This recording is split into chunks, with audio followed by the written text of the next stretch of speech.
akanyoni katagurutse ntikamenya iyo bweze.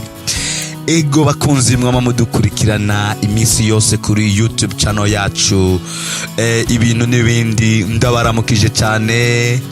Ego Belly Blaze Mbabazi bamenyesha amakuru wanyu, abakunda abatororokaniza amakuru atandukanye aca kuri no YouTube channel yacu ibintu n'ibindi.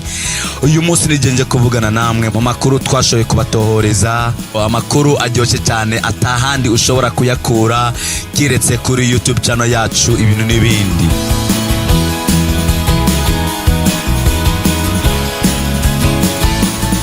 Uyu munsi twabatohoreje amakuru avuga ku bintu 15 bitangaje ukwiye kumenya ku mwamikazi Elizabeth wa kabiri. Wewe rero utaragira subscribe canke s'abone kuri YouTube channel yacu, ndagutumiriye guklika kuri ako kanya gatukora kari munsi ya video kanditse ko s'abone canke subscribe, kugira ngo rero uyaboneshe igihe cyose uze wame uronka amakuru tubashikiriza uyaronke mu bambere. Mu kanya gato turagarutse kugira ngo dushobore kubabwira ibyo mutigeze kumenya kuri uwo mwamikazi Elizabeth wa kabiri.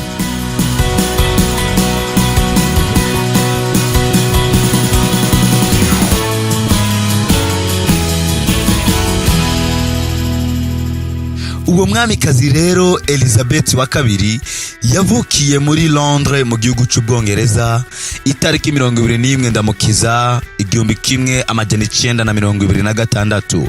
Igihe se wiwe umwami Yorogo wa gatandatu canke George VI apfiriye, Elizabeth yaciye aba umwamikazi w'igihugu cy'Ubwongereza na Ireland yo haruguru itariki 6 Ruhuhuma umwaka 1952. Murumva ko yabaye umwamikazi akiri muto cyane.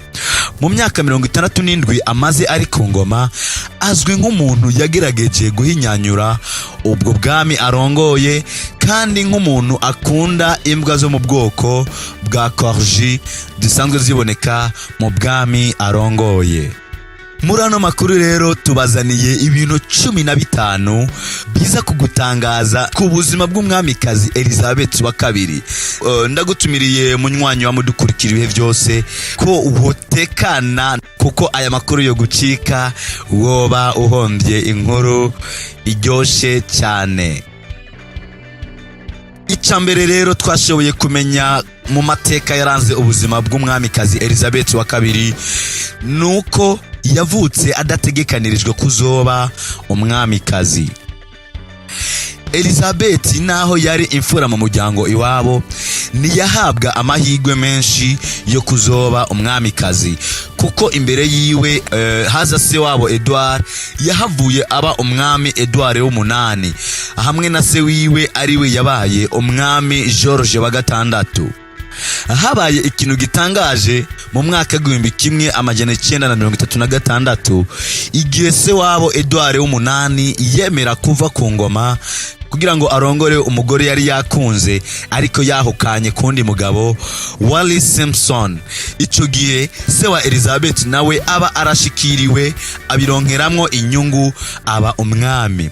Ivyo rero byaciye biha amahirwe Elizabeth, kuko abo bahiganwa bari baheze, kuko yari arendiriye ko se wiwe nawe azomubisa akaba umwamikazi w'ubwo bwami se yatwara. Ikigira kabiri twashoboye gutohoza kubijanye n'ubuzima bwa Elizabeth wa kabiri nuko atigeze ahonyoza ikirenge ciwe kwishure. Biravugwa ko abaragwa b'ibwami batahonyoza ikirenge mu mashure mato mato nk'abandi bana basanzwe. Elizabeth wewe ntiyigeze aja kwishure, ahubwo yigishirijwe muhira n'abarimu batandukanye, aho yaba ariko yiga ivyakahise kibwirizwa nshingiro hamwe n'ivy'amategeko yo kurongora igihugu. Aho hose yaba ariko yitegurira igikorwa azokora muri kazoza cyo kuba umwamikazi. Muca muvyumva neza yuko Elizabeth kuba umwamikazi vyari vyatanguye kuva akiri muto cyane, kuko n'indero y'ishure yahawe yari itandukanye cyane n'indero abandi bana bashobora kuba bahabwa. Twashobora kubamenyesha kandi ko yigishijwe ivy'idini n'uwitwa Canterbury, aho yamwigisha ibijanye n'ivyizegwa by'idini yabo. Ikigira gatatu twamenye ku buzima bwiwe nuko yubakanye na muvyara we. Icyo nacyo ni ikintu twashoboye kumenya gitangaje cyane kuri Elizabeth wa kabiri, kuba yubakanye na muvyara we yitwa Philip. Yari umuganwa atwara Ubugiriki na Denmark na Andrea. Igihe cya mbere Elizabeth wa kabiri na Philippe bahuriye mu bukwe bwa mubyara wa Philippe, yari umuganwakazi wo mu Bugiriki Marina. Umwe yari afise imyaka 8, ubundi 14 gusa. Aho niho ivyabo vyatanguriye. Ikigira kane twashoboye kumenya mu byaranze amateka y'uwo mwamikazi Elizabeth wa kabiri, nacyo nyene kiratangaje cyane, nuko afise amatariki y'amavuka abiri. Nk'uko biri mu bami benshi b'Abongereza, Elizabeth ahimbaza ukuvuka kwiwe incuro zibiri. Ku by'ukuri yavutse itariki 21 Ndamukiza mu mwaka 1926, ariko kubera ko mu kwezi kwa Ndamukiza haba hakanye cyane, iyo tariki yabaye mu gihe kibi c'imbeho, nico gituma umunsi w'amavuko leta yaciye iwushira ku munsi wa gatandatu mu mpera z'ukwezi kwa Rusama canke Ruheshi, ku buryo uwo munsi uhurirana n'igihe cy'izuba ryinshi muri ubwo bwami arongoye. Aho twamenyesha ko iyo tariki ya kabiri ihimbarizwa ko isabukuru yiwe ihindagurika buri mwaka, kandi yama igwa ku munsi w'ibirori by'abasirikare b'Ubwongereza uba rimwe mu mwaka witwa Trooping the Colour. Kandi yahimbaje yubile y'imyaka 50 mu mwaka w'2012. Ikigira gatanu nuko atarupapuro rw'inzira akenera mu gihe afise ingendo. Iki ni kintu benshi batari bazi kuri Elizabeth wa kabiri, nuko atarupapuro rw'inzira bimwe twokwita passport akenera igihe cyose yifuza gufata ingendo. Murumva ko asanzwe ari umuntu w'igitangaza cyane, aho ashobora gusohoka ibihugu n'ibihugu atarupapuro rumuranga afise. Uyu mwamikazi niwe muntu wa mbere atwara igihugu yagize ingendo nyinshi, kuko amaze kuja mu bihugu 115, akaba amaze gukora ingendo z'akazi zirenga 270. Aho rero mushobora kwibaza igituma atagira urupapuro rw'inzira. Twabamenyesha ngo nukubera ko impapuro z'inzira zose zo mu Bwongereza zitangwa ku izina ryiwe. Muca mwumva ko urwo rupapuro atago akenera kandi ntaco rwomumarira. Ikigira gatandatu twashoboye gutohoza ku buzima bwa Elizabeth wa kabiri nuko yakoze mu ntambara ya kabiri y'isi yose. Elizabeth wa kabiri yaragize ivyirwa by'abakanishi mu gifaransa bita abamécanicien mu mwaka 1945. Ikindi niwe yabaye umukenyezi wa mbere wo mu miryango y'abami yashoboye kwinjira mu bya gisirikare, gutyo aca agira uruhara mu ntambara ya kabiri y'isi yose. Ikigira indwi mwoshobora kumenya kuri uwo mwamikazi Elizabeth wa kabiri nuko ataruhusha go kugendesha imodoka akenera. Nkuko twabibamenyesheje ku kigira gatandatu, impapuro z'inzira zitangwa ku izina ry'umwamikazi Elizabeth wa kabiri. Uko niko n'impusha zo kugendesha imiduga zisanzwe zitangwa ku izina ryiwe nyene. Bica byumvikana ko urwo ruhusha we atorukenera, kandi we nta n'ikarata karanga muntu yifitiye, kuko niyo ariko aritemberera mu modoka yiwe abandi bakuru b'ibihugu baba bamugendeye nta wubahuka kumubaza iyo karata. Elizabeth wa kabiri yize kugendesha imodoka igihe yari mu gisirikare, kandi kenshi aba ariko aritemberera mu modoka yiwe yo mu bwoko bwa Range Rover canke Jaguar ariwe ariko arayigendesha. Ibyo aho twumva ko menga ni ikintu gitangaje cyane, kuko atabakuru b'ibihugu benshi dusanzwe tuzi bashobora gukora ikintu nk'ico cyo kwitwarira imiduga yabo. Ikigira umunani wewe uri kuratwumviriza ukwiye kumenya kuri Elizabeth wa kabiri nuko avuga kenshi ururimi rw'igifaransa. Elizabeth wa kabiri yize igifaransa akiri muto cyane. Iyo agiye mu bihugu bivuga igifaransa nigo ururimi akoresha kenshi. Iyo mpano rero yamufashije cyane gukomeza imigenderanire hagati yo n'ibihugu bivuga urwo rurimi rw'igifaransa.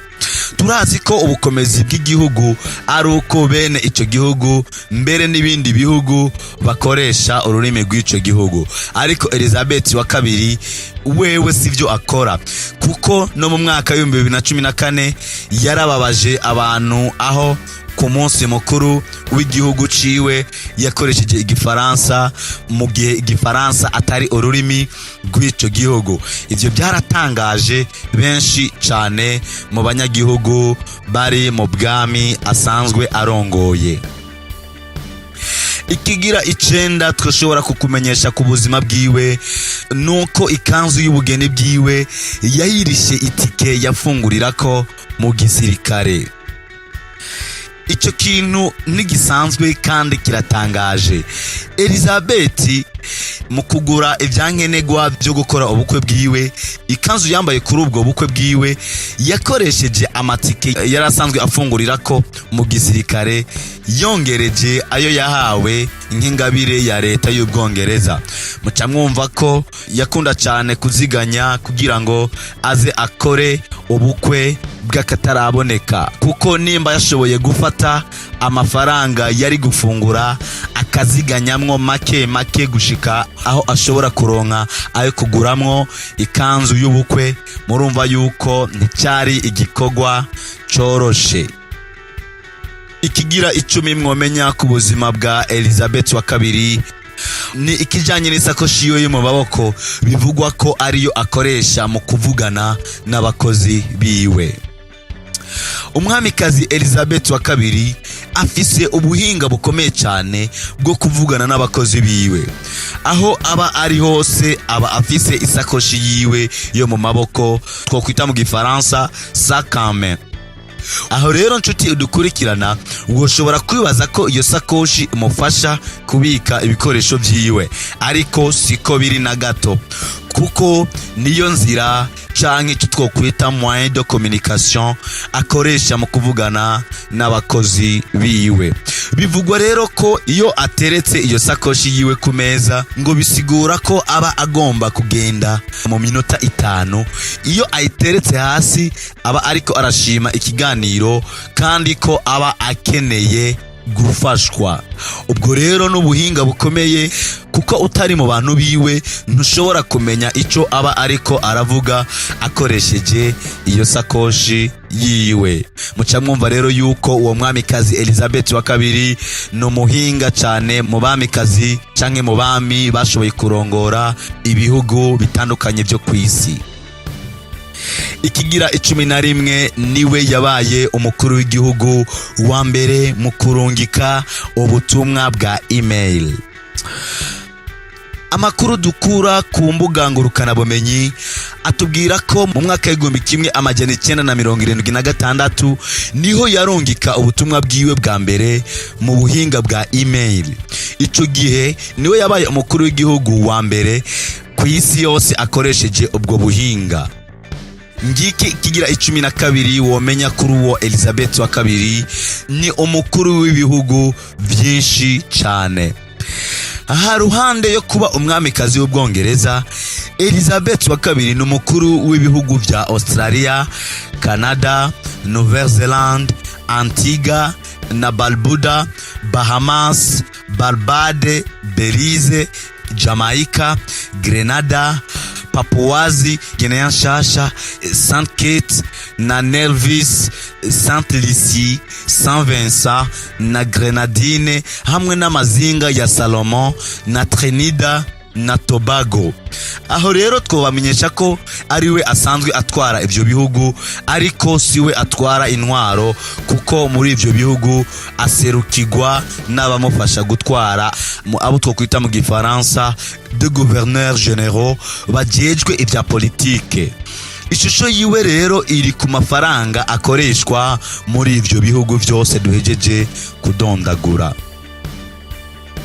Ikigira 13 mwomenya ku buzima bwa Elizabeth wa kabiri nuko ari umwamikazi yakira n'imiburiburi amakete 80,000 ku mwaka. Igice kinini cy'ayo makete cishugwa n'abanyamabanga biwe, ariko we yandika ku nkuru zishikana imyaka 100 kandi akandikira ababa bahimbaza imyaka 60 bubakanye. Murumva neza yuko nubwo yakira ubutumwa bwinshi cyane, umwami Elizabeth wa kabiri wewe ku giti ciwe yishura ubutumwa buke cyane. Ikigira 14 mwoshobora kumenya ku buzima canke ku mateka ya Elizabeth wa kabiri nuko bagerageje kumwica, ariko ntivyakunda. Burya nta ukundwa na bose. Mu mwaka w'1981 Elizabeth wa kabiri igihe yari muri defile yarahatswe kwicwa n'umuhungu w'umuyabaga amurashe, ariko Imana irakinga kuko iyo nkoho nta rusasu rwarimwo. Elizabeth ntacyo byamubwiye kuko yaciye yibandaniriza igikorwa yarariko. Ico kintu cyabaye ikintu gitangaje cyane mu gihe tumenyereye kubona uruhagarara ruba iyo hari akabazo k'umutekano ku bakuru b'ibihugu n'abandi batware. Iyi niyo nkuru ya nyuma igira 15 mu makuru twashoboye gutohoza ku buzima bwa Elizabeth wa kabiri nuko afise ikibanza ca mbere. Kuva William aronse igitsibo cy'Ubwongereza ku munsi wa Noheli mu mwaka w'1966, Elizabeth wa kabiri agira umwamikazi wa 40 atwaye igihugu cy'Ubwongereza. Niwe yabaye umukuru canke umwamikazi w'Ubwongereza wa mbere yashoboye guhimbaza imyaka 60 yubatse. Aho hari ku itariki 20 Munyonyo umwaka w'2007, kandi yahimbaje imyaka 70 y'urugo rwiwe itariki 20 Munyonyo 2017. Aho rero mwomenya ko ukuyemo Elizabeth wa kabiri hari abandi bami 5 bonyene muri kahise k'Ubwongereza bashoboye gutwara imyaka 50 n'iyirenga. Abo nabo twoshobora kuvuga nka Victoria yatwaye imyaka 63, George wa kabiri yamaze imyaka 59 ari ku ngoma, hamwe na Ari wa gatatu yarongoye Ubwongereza imyaka 56, Edward yamaze imyaka 50, hamwe na Jacques wa gatandatu yatwaye imyaka 58. Murumva ko ubuzima bw'umwamikazi Elizabeth wa kabiri bufise ibintu byinshi bitangaje cyane bitandukanye n'andi mateka abandi bami canke abamikazi bo mu bindi bihugu bagiye baragira. Ego aha niyo amakuru twari twabateguriye kuri YouTube channel yacu ibintu n'ibindi agarukiye. Beli Blaise Mbabazi njene nakonda yabashikiriza aya n'ayandi naho butaha. Imana yo mwijuru ishishikare ko bazigama. Ciao ciao.